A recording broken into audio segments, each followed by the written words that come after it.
Bienvenue à la 11e partie du tutoriel de Flutter. Aujourd'hui, nous parlerons du checkbox. Le checkbox est une case à cocher utilisée en général dans le but de permettre aux utilisateurs d'effectuer des choix sur certaines questions ou de valider des informations qu'ils aimeraient avoir afin de continuer le processus de navigation. Donc au niveau de Flutter, on va essayer de créer notre checkbox et derrière, si vous avez des questions, vous pourriez me revenir via des commentaires. Donc la procédure reste la même concernant le bouton radio et le checkbox. Vous auriez à ce niveau là, on va déclarer une variable de type booléen.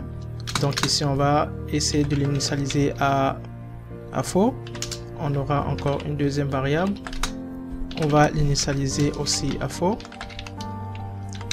Et on va devoir créer maintenant notre fonction. Le programme reste le même. Si vous avez suivi le tutoriel précédent, vous comprendrez que il n'y a rien de si difficile. C'est plus ou moins la même chose. Donc ici, on va demander à ce que la valeur 1 nous retourne par exemple le S. Donc on va devoir déclarer notre variable ici.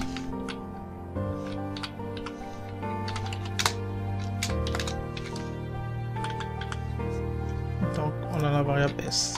On va copier notre fonction. On va devoir la coller à ce niveau-là. Celle-ci, on va l'appeler change 2. On va avoir un retour de variable de t. Ici, ça sera valeur 2. Donc ici, c'est déjà bon. On ira directement au niveau du corps de notre programme et on va devoir maintenant créer notre fonction. Avant de créer notre fonction, on va essayer d'avoir un test à ce niveau-ci. On va, par exemple, au niveau du test, je vais écrire bienvenue.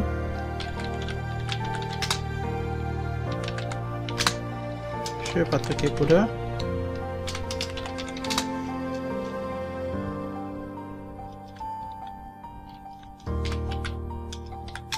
On va essayer de lui ajouter un petit style. On aura ici un test style, comme d'habitude. On va ajouter une couleur. Et derrière, vous aurez la couleur en question. Donc on aura, par exemple, je vais prendre la couleur verte. On va essayer avec la couleur verte. C'est green. Ça c'est bon.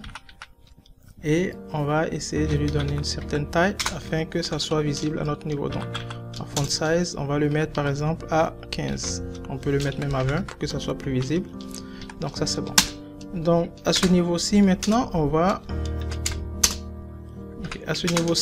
devoir maintenant créer notre checkbox. Pardon, en minuscule. Donc on va faire le checkbox. Il nous donne la main déjà. Ok, donc là vous aviez les valeurs fournies par le checkbox. Et à ce niveau là, on aura la valeur, je vais prendre la valeur 1.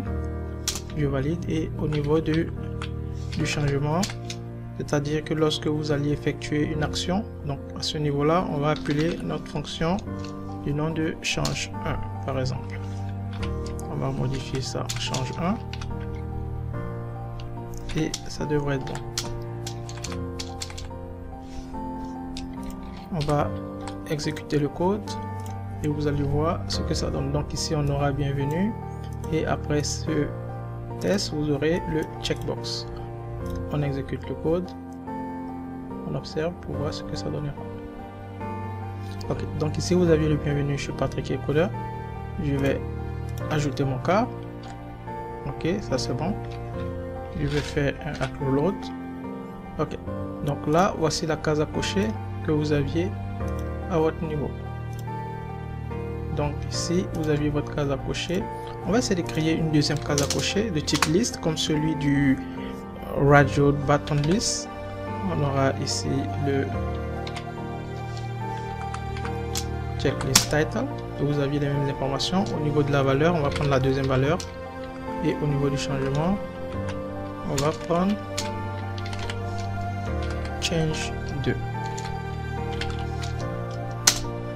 ça c'est bon.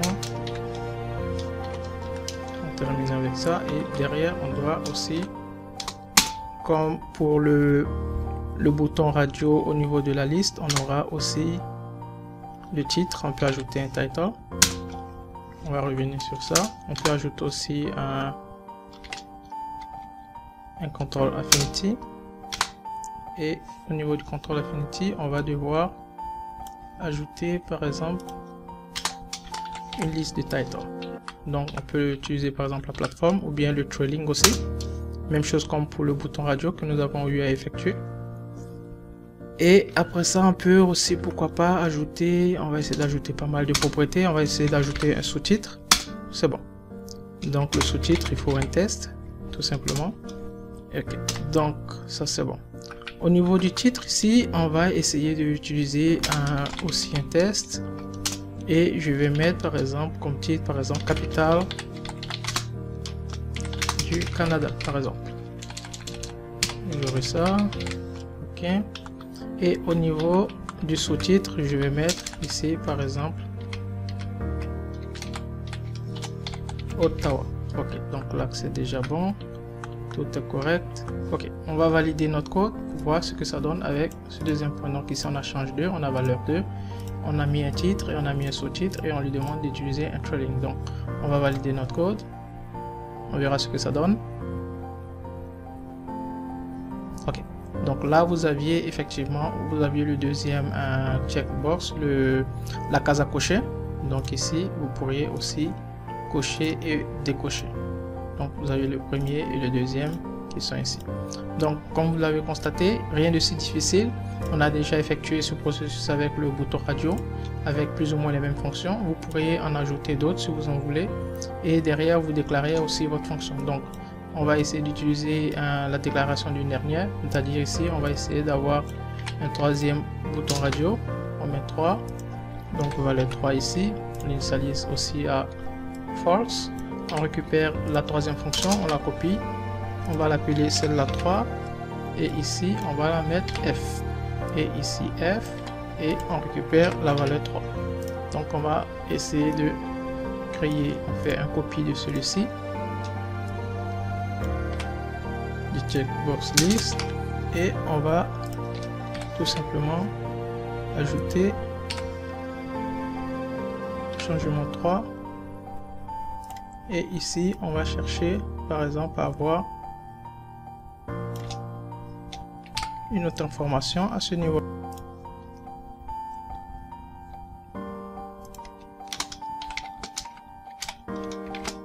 Les USA et on aura ici Washington DC.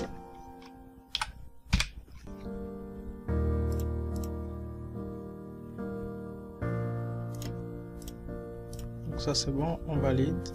On verra ce que ça donne comme résultat. Ok, donc là vous aviez capitale